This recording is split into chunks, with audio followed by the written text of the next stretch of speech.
में अपने बच्चों को किसी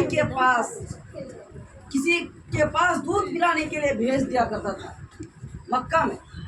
तो हमारे नबी मोहम्मद सल्लल्लाहु अलैहि वसल्लम को भी सोचा जो इसको भी किसी के पास भेज दूं, ताकि हमारे बेटा मोहम्मद सल्लल्लाहु अलैहि वसल्लम के बात कहता है मोहम्मद सल्लल्लाहु अलैहि वसल्लम का माँ, जो इसको भी दूध पिलाने के लिए भेज दूं किसी के पास, ताकि मेरा बेटा किसी का दूध पी के ताकतवर हो जाए थोड़ा।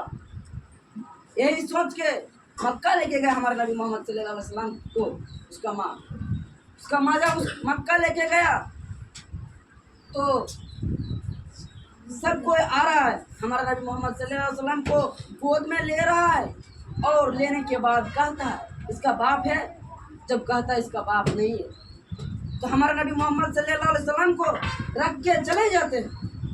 सोचता है जो अगर इसका बाप नहीं है, मैं इसे खिलाऊं पिलाऊं बड़ा करूं तो कुछ हमको इसको खिलाने का पिलाने का अगर सही ज़्यादा कुछ थोड़ा बहुत पैसा नहीं दे सकता है इसका मम्मी, तो हम क्या करें कि किस लिए खिलाए, यही सोच के चले जाते। आखिर में हलीमा भी हमारे नबी मोहम्मद सल्लल्लाहु अलैहि वसल्लम के पास आए थे, लेकिन हलीमा नहीं लिया था और मक्का का हर बच्चे को ले लिया और हलीमा को बच्चा नहीं मिला पूरा मक्का में।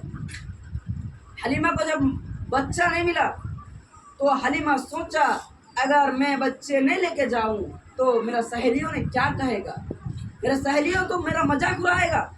यही सोच के तब वो सोचा हमारा नबी मोहम्मद सल्लल्लाहु अलैहि वसल्लम को ले लिया और लेने के बाद चले जाते हैं। हमारे नबी मोहम्मद सल्लल्लाहु अलैहि वसल्लम जब उसके पास चले गए और जाने के बाद क्या होता है, जिस घोड़े में हलीमा आया था सफ़र करके, जिस घोड़े में हलीमा सफ़र करके आए थे उस घोड़े आते आते कई मरतबा रास्ते में आते आते बैठ जाते थे। लेकिन जब हमारे नबी मोहम्मद सल्लल्लाहु अलैहि वसल्लम को ले लिया, हमारे नबी मोहम्मद सल्लल्लाहु अलैहि वसल्लम को उस घोड़े पर सवार हो गया। इस घोड़े इतना तेज दौड़ता है, इसके सहेलियों को घोड़े को फेल कर देता था। इसका सहेलियों रोक रोक के उसको लाया आने का टाइम में और जाने का टाइम में इसका घोड़ा ऐसा दौड़ता है जो उसके सहेलियों का घोड़ा पीछे रह जाता। हमारे नबी मोहम्मद सल्लल्लाहु अलैहि वसल्लम का बरकत देखिए।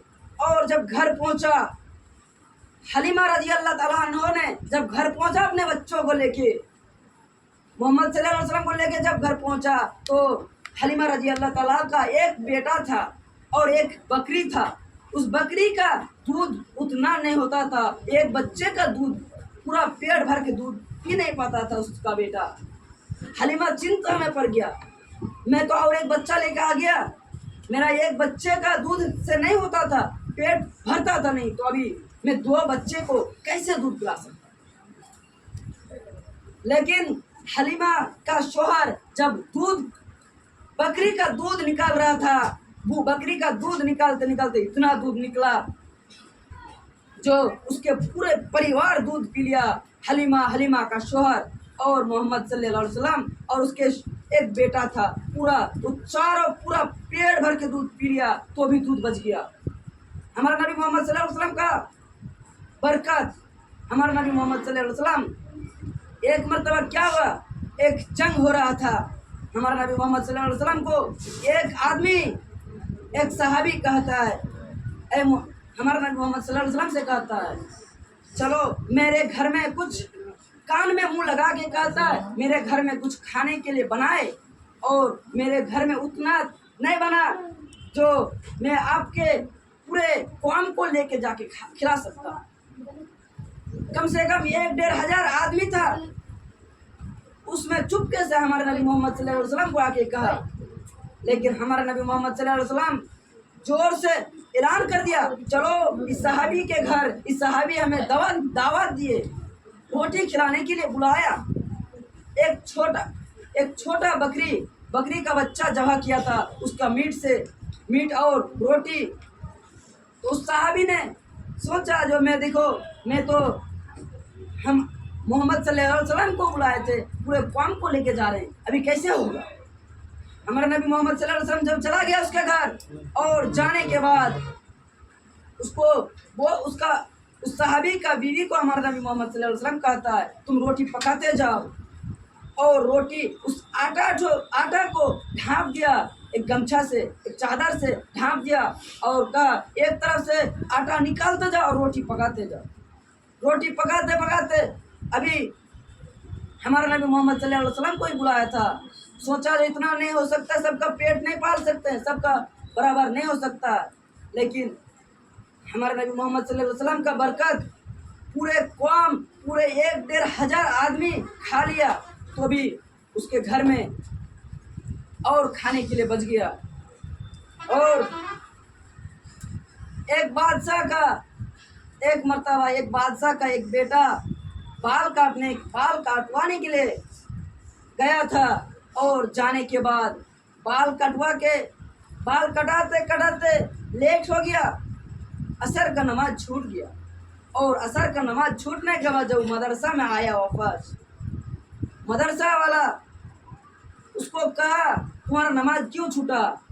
एक चिट्ठी लिखा, और चिट्ठी लिखने के बाद उसके घर में भेज दिया, और उसके घर में भेजने के बाद उसका पापा एक डंडा देता है, और डंडा देने के बाद कहता है इस डंडे से जाके मेरा बेटा को इतना मारो ताकि आइंदा गलती अभी समझ जाना चाहिए, जो नमाज छोड़ दिया छोड़ने का क्या फैसला होता है।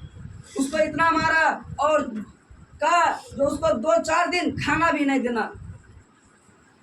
नमाज एक टाइम का नमाज छूटने की वजह से इतना बड़ा अपने बादशाह होके ही, बादशाह अपने बेटे का तो खिला सकता है, लेकिन बादशाह होके भी वो अपने बच्चों को नहीं खिलाया, उसके बच्चे को भूखा रखने के लिए कहा।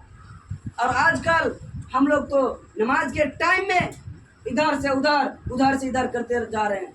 हम मुसलमान कैसा मुसलमान है जो नमाज को टाइम टू टाइम नहीं पढ़ते हैं। नमाज के लिए भी बोलना पड़ता है, नमाज के लिए क्यों बोलना पड़े, हम मुसलमान है ना।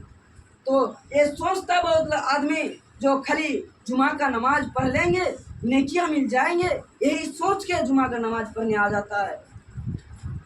पहले अल्लाह ताला ने पूछेगा नमाज के बारे ही, नमाज में पास हो पाएगा तो दूसरा सवाल करेगा। और देखते हैं क्या, रमजान का जब महीना आता है तो बहुत सारा छोटा छोटा बच्चा कहता है हम भी रोज़ा रखेंगे, और रखता भी है। उसको पता नहीं है जो पहले नमाज पढ़ना होगा, पहले नमाज के बारे में अल्लाह ताला सवाल करेगा। अगर नमाज में पास नहीं हो पाएगा तो तुम वो कैसे, और रोज़ा के बारे में पूछेगा, पहले नमाज उसके बाद रोज़ा।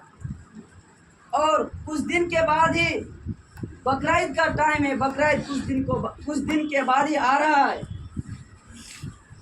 बकरीद के लिए अपने छोटा ये सोचता है बहुत आदमी जो जिसके नाम पे कुर्बानी रखा जाए उसी को बाल नहीं काटना है, उसी को नाखून नहीं काटना चाहिए। नहीं, सबको अगर जो बाल नाखून नहीं काटते हैं उसको नेकियां मिलते हैं।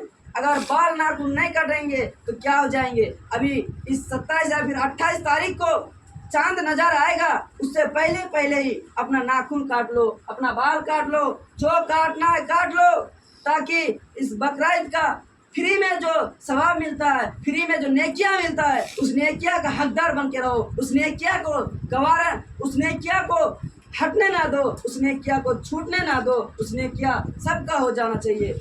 और मैं यही सब अपना बात को ख़त्म करता हूँ। या अल्लाह हम तमाम मुसलमानों को सही बात कहने और सही बात सुनने और सही बात पर अमल करने का तौफीक अदा फरमाए। या अल्लाह हम में से जितने भी मुसलमान भाई और बहनों रोजेदार है, जो रोज़ा किया है उसका रोज़ा को अदा करने, उसका रोज़ा को कबूल करने का तौफीक अदा फरमाए।